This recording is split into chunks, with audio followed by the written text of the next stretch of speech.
This is a full story. Kitten wishes you all a happy and enjoyable story. I chased Hailey for 7 years, doing all sorts of reckless and outrageous things for her. Later, when my father died and my mother lost her mind, I fell from grace, plummeting from the clouds to the mud. I completely lost all my once proud privileges. On the day Hailey got engaged to her beloved, everyone was on edge, guarding against me causing trouble. But even as the rings were exchanged, I didn't show up. She was uneasy, frequently glancing towards the door. Little did she know, the day before her engagement, I approached the woman I had once ruthlessly humiliated and rejected. "I don't have 10,000 to pay you back, Serena." Serena's expression remained unchanged as she looked at me deeply. "No money? Then repay me with yourself." The day I moved out of the Villa district with my mother, many people from our old social circle came to watch and mock. There wasn't much luggage, but I couldn't carry it all by hand. It was the former housekeeper who couldn't bear to see it and asked her husband to bring a tricycle to help. Only then was the situation resolved. I carefully settled my mother in, wrapping her in a blanket. Finally, I squeezed onto the small space between the luggage and the dog cage. The moment the tricycle started, it was surrounded by several luxury cars. "Rocky, so you've fallen this far. How does it feel to be a homeless dog, young Master Rocky? Where are you moving to?" "Villa 1. Don't be ridiculous. That's Hailey and Tony's marital home. How could Rocky move in?" I sat in that narrow space, the mocking laughter piercing the air. But I acted as though I didn't hear a thing, eyes lowered, face expressionless. In the month since the family went bankrupt and my father jumped to his death, I had already tasted the fickleness of human nature. The once proud young master was now just a useless, empty shell. Without our family and my father, my backbone was easily shattered. Mockery and cold words were nothing. What disgusted me most was the once friendly uncles tearing off their masks of hypocrisy, revealing their vile and lecherous faces. What scared me the most now, however, was Hailey's vengeance. I had once used my position as our family's young master to force her to be with me. Her beloved had no choice but to leave the country. She loathed me deeply and hated me even more. And what you fear most often comes true. The mocking laughter suddenly stopped. Trembling, I looked up and saw Hailey. Tony stood by her side, her arm linked with his. Her gaze towards him was tender, but when she looked at me, her eyes were filled with cold disdain. I sat in the cramped space, trying to maintain calm eye contact with her, but my hands, hidden behind me, were clenched so tightly that they bled. 10 days ago, I had been beaten. 7 or 8 slaps left my face swollen, and one tooth was loosened. Would Hailey have someone beat me? Would she slap me herself? Or even scar my face to vent years of anger? "Rocky," she called my name indifferently. "As you can see, Tony is back. If you dare pester me or hurt him again." I went pale. "Hailey, I told you on the day my father died. We broke up. I will never bother you again." Her expression softened slightly, but someone in the crowd suddenly said, "What an act. Back when you were the young master, you were so arrogant. Now that you're broke, you're pretending to be weak and pitiful. Truly shameless." "Hailey, don't believe a word she says. Don't let your guard down." "Exactly. How many times has she lied to you over the years? If not for her lies, Tony wouldn't have had that accident 3 years ago." "Enough." Tony's face turned pale, clearly still haunted. Hailey's heart ached as she comforted him. "Tony, it's all in the past. But Hailey, I'm afraid the same thing will happen again." Tony glanced at me, then quickly looked away. Hailey shielded Tony behind her, her gaze towards me icy cold. "Rocky, remember what you said. If you dare pull any tricks again, I will destroy you and everyone left in our family." The continuous spring rain had been falling for half a month without stopping. The old, leaky rental house was soaked. One day, my mother suddenly started crying and smashing things in a fit of anger. I was too exhausted from part-time work and couldn't stop her in time. She ran out into the rain. By the time I found her, she had already caused big trouble. She smashed someone's car and screamed hoarsely, "Rocky, this is your father's car. Your father is a bastard. He abandoned us for another woman." Her shouting turned into sobbing like a child. She cried on the ground, and I stood in the rain crying along with her. Father had spoiled her all her life and me for 23 years, but now he had left us behind. The car's front door and windshield were damaged, costing at least $10,000 to fix. I couldn't pay. The driver's face grew grim. "Sir." At that moment, the back seat window rolled down. The dim streetlights, the fine drizzle, the paper-thin splendor of high-rise towers in the distance, and the filthy waters of the slum before me. A car worth millions sat silently here, splitting the world in two. The once proud young master now stood drenched and disheveled in the rain. The girl who was once poor and naive now stood atop the clouds. When Serena looked at me, I didn't even recognize her. "Miss, could I ask for more time? I'll save up and pay you back. How long? Serena's gaze fell on my face. Her voice was unfamiliar, calm, and gentle, like the spring rain, soft yet penetrating. Tell me, Rocky. Cold white skin, jet black brows, with a small brown mole near the corner of her eye, a delicate nose, and full, rosy lips. Now, she was breathtakingly beautiful, enough to make anyone's heart tremble. She looked at me, her expression even gentle. But the moment she said my name, I felt as though I had fallen into an icy abyss. So this is what retribution feels like. My mother's sobs echoed faintly behind me. I snapped out of my daze, took a hesitant step forward, mustering all my courage. My voice trembled slightly. I don't have 10,000 to compensate you, Serena. 3 months? No, 6 months. Will that do? The driver standing outside seemed to stiffen for a moment. Then he quickly stepped forward, as if intending to drag me away. But Serena raised her hand slightly, signaling him to stop. After a brief hesitation, the driver wisely stepped aside and dispersed the onlookers. The surroundings suddenly quieted, leaving only the sound of our breaths intertwining. You don't have it? Then, repay with yourself? Repay with myself? I widened my eyes in shock, instinctively pulling back my hand. But she grabbed my wrist, her fingers wrapping firmly around the bone. Serena's gaze slid from my face down to my fingertips, inch by inch. Once, my 10 fingers were untouched by labor, even softer than a girl's. But now, they bore countless scars, nails cut short, and fingertips blistered and calloused. She frowned slightly. You're unwilling? Unwilling? I gradually came to my senses. None of this could be coincidence. Even if I produced 10,000 today, there would still be future debts, 20,000, 200,000, waiting for me. This was the consequence of my own youthful arrogance. Now it was my turn to pay, and there was no escaping it. But how many times would I need to repay? How many do you think? I bit my lip, thinking long and hard in shame. Vaguely, I remembered one of Hailey's friends drunkenly mentioning she'd paid a clean college boy 20,000 for his first time. Feeling utterly humiliated, I whispered so softly it was barely audible. Five times. Is that okay? After speaking, I stole a quick glance at Serena. Her brows seemed to knit even tighter. I suddenly laughed bitterly at myself. Did I still think I was dignified now? If that's not acceptable, then you decide. However many times you want. The strength gripping my hand suddenly tightened, then abruptly loosened. Serena withdrew her gaze coldly. 5 times then, starting tonight. But my mother. Serena didn't look at me, but her tone carried no irritation. She will be taken care of. Serena brought me back to the property she just acquired in the city. After showering, I emerged to find her standing on the balcony in a bathrobe. Hearing my footsteps, she turned to face me. Rocky, I didn't force you to come. I stood there for a long moment before softly replying, yes, I agreed to it myself. Is it because Hailey is getting engaged? A childish act of defiance? I looked at her, bewildered. What do you mean? Serena studied me for a moment, then gave a faint smile. Never mind, but I was dazed. I vaguely recalled hearing rumors about Hailey's engagement to Tony. Yet now, deep down, I felt nothing at all. Does it hurt? Serena brushed away the damp hair by my face and gently held my chin. Startled, I shook my head vigorously. Serena, I've already broken up with her. Her matters, they have nothing to do with me anymore. Really? Truly? I wouldn't humiliate myself? Before I could finish, Serena leaned in and kissed me. For a brief moment, I felt dizzy. If youth had a scent like the soapy fragrance of a white shirt, then Serena's scent was the most enduring. Otherwise, how could it remain this clean and crisp, even 7 years later? Rocky, do you not know how to kiss? Close your eyes. Her dry palm covered my eyes. Darkness enveloped my vision. In the dark, I gradually took the lead, kissing her deeper and more passionately. As I carried her back to the bedroom, a single thought swirled in my hazy mind. How ridiculous. I truly didn't know how to kiss. When I entered her, Serena winced and began to cry. Startled, I froze. Serena? Tears streamed from the corners of her eyes, soaking into her temples. Rocky, she wrapped her slender legs around my waist, urging me through the pain, keep going, or it'll hurt more the second time. But I didn't continue. Instead, I leaned down, kissing her tenderly. Serena, I'll be gentle. All right, tell me if it hurts. Will you stop if I do? Her wet eyes gazed at me, vulnerable and helpless. In that moment, she seemed nothing like the rumored iron-willed woman. She appeared fragile. I couldn't help but kiss her forehead again. I will. On the day of Hailey and Tony's engagement, the weather was clear. Her friends were on high alert, prepared for me to storm in like a madman. When Hailey stepped out in her gown, she instinctively glanced toward the hotel entrance. Hailey, don't worry. We've arranged everything. Rocky won't cause trouble. Exactly. Each entrance has at least 6 guards stationed. He won't get in. That's good. She glanced at the entrance once once more. I'm going to check on Tony. Keep watch. Don't worry, Hailey. Hailey reached into her pocket and checked her phone. There were plenty of messages, but none from Rocky. This time, he seemed to have truly behaved himself. Even more surprisingly, his patience seemed to have grown. She remembered the times he'd sworn not to bother her again, only to shamelessly return within a week. But this time, it had been 15 days. As the engagement ceremony began, Hailey tried to refocus, only to find herself looking toward the entrance again and again. Her guards stood on high alert, and the sight suddenly struck her as absurd. As she prepared to slip the ring onto Tony's finger, she glanced at the entrance once more. Still, Rocky was nowhere to be seen. Tony softly called, "Hailey." She snapped out of her daze, looking at him. His fingers were long and clean, untouched by hard labor. Yet, for some reason, she thought of Rocky's hands. Once so meticulous, they were now coarse and battered. But this was his own doing. His shameless obsession was to blame. Still, if he had truly changed, behaved himself, she might even offer him money to make his life easier. As she entertained the thought, a commotion erupted outside the door. Damn, is Rocky here to crash the wedding? If he is, I'll be the first to take him down. Several friends below bristled with readiness. Hailey didn't notice the faint curve of her own lips. Jack, Peter, go check it out. If it's Rocky, throw him out. And don't bother being polite. Hailey watched as a few friends stepped outside. The commotion outside was growing, and the guests were becoming restless, craning their necks to see what was happening. Tony felt an indescribable unease. He glanced at Hailey. The nervousness that had been on her face earlier was gone. Her entire demeanor seemed calm, almost serene. A strange thought crossed Tony's mind. Did Hailey truly hate Rocky? Why did he feel as though, deep down, she had been expecting this disruption, even welcoming it? "Hailey, should we exchange the rings now?" Tony gently reminded her. Hailey glanced at him, her expression still gentle, but without nodding. "Don't rush, Tony. Let's wait until things are settled outside. But I want our engagement ceremony to be perfect, with no flaws." Tony had no choice but to agree. "Hailey," a friend hurried back, their expression slightly peculiar. "What's wrong? Is Rocky causing too much trouble?" The friends shook their head. "It's not Rocky. He didn't come." Hailey's eyes darkened instantly. Her hand, which had been relaxed at her side, clenched tightly. "Then who's making a scene outside?" "It's Rocky's mother, Aunt Alice." Hailey suddenly exhaled a breath of relief. She smirked dismissively. "Who doesn't know Aunt Alice hasn't been in the best mental state lately? I think Rocky's gone mad, sending his own mother to stir up trouble. Then again, that's just like him." "Hailey, maybe you should go take a look," the friend sighed. Their emotions conflicted. Truth be told, while they didn't like Rocky, his family's downfall and the way they were shunned afterward were still regrettable. Rocky's mother, once a beautiful and gentle woman, had now become mentally unstable, a pitiful sight. It seemed as though Hailey had been waiting for this suggestion. She immediately placed the ring back in its box. Without even informing Tony, she walked straight off the stage. Tony, standing on stage in his expensive suit, holding a bouquet, could no longer maintain his smile. His face turned awkward and embarrassed. He watched as Hailey strode away without looking back. Unable to hold back his emotions, Tony coldly flung the bouquet onto the ground. "Hailey, you're here." The woman stopped by the bodyguards looked as though she had specifically tidied herself up. There was no sign of her usual instability. When she saw Hailey, she smiled gently. "Aunt Alice, did Rocky send you?" Alice waved her hands repeatedly. No,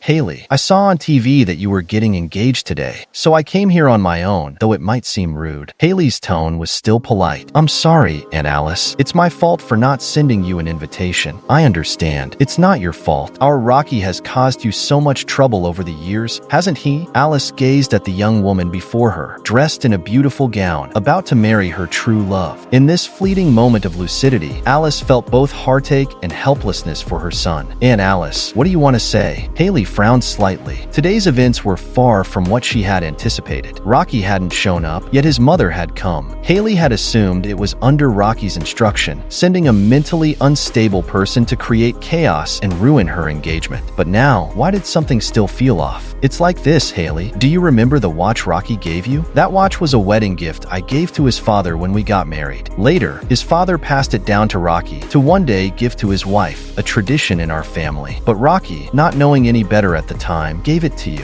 Now that you're getting engaged to Tony, it's inappropriate for you to keep it. Hailey, his father passed away suddenly, leaving behind very little. I'd like to have that watch back as a keepsake." Hailey slowly lowered her gaze to her left wrist. The watch was still there, strapped on her wrist. When Rocky had given it to her, he had been arrogant and insistent, making her promise to wear it every day without without taking it off. After their breakup, she should have removed and discarded it long ago. But perhaps she had just grown used to it. After all, she had worn it for 3 years. As she thought this, a faint emptiness settled in her heart. Hailey took off the watch, and as the woman across from her looked at it with hope, Hailey pulled her hand back. "Aunt Alice, it's not that I'm unwilling, but since Rocky gave it to me, he should come ask for it himself," she said, putting the watch back on. "Aunt Alice, you should go back now. I need to get back to my guests." Hailey had already turned around and was walking briskly back into the hall. Crying and commotion rose behind her, likely another episode. An unexplainable irritability welled up inside Hailey. She called her assistant over, postponed the engagement, make arrangements for the guests. "Miss Hailey?" The assistant was shocked. Hailey frowned impatiently. "Do as I say. I'll handle the elders." She took out her phone and dialed a number. It didn't go through. Rocky had blocked her. Hailey laughed in exasperation. Using a friend's phone, she called again. Also blocked. She guessed correctly. Rocky had likely blocked everyone in their old social circle. Borrowing a server's phone, she dialed once more. This time, it connected. I was lazily lying in bed, too tired to open my eyes. The phone rang while Serena was in the shower. I picked up the phone casually and answered. To my surprise, Hailey's voice came through the line. I was stunned and glanced at the time. Wasn't she supposed to be at her engagement ceremony right now? "Rocky." Hailey's voice was low, tinged with a strange displeasure. "You knew I was getting engaged to Tony today, so you deliberately sent your mother to cause trouble, didn't you?" "My mom?" I was instantly wide awake. What happened to her? Where is she now? Still pretending? She's not in a good mental state. If you were watching over her properly, would she have shown up at my engagement? "Rocky, she's here causing a scene, and my engagement ceremony has been ruined." On the phone, Hailey let out a cold laugh. "Rocky, what are you going to do about this?" "I'll come over immediately, Hailey. Please, for the sake of how well my mom treated you before, don't make things hard for her or hurt her, okay? I won't disrespect an elder, but Rocky, you owe me an explanation for today." "Fine, I'll be there right away. I'll give you an explanation. You know the place." Hailey hung up after speaking. I quickly searched the web. Seeing the name of the hotel in the news left me momentarily stunned. It was the same hotel where Hailey and Tony were holding their engagement, the one I had mentioned to her countless times as my favorite, but I quickly shook off the thought. It had nothing to do with me anymore.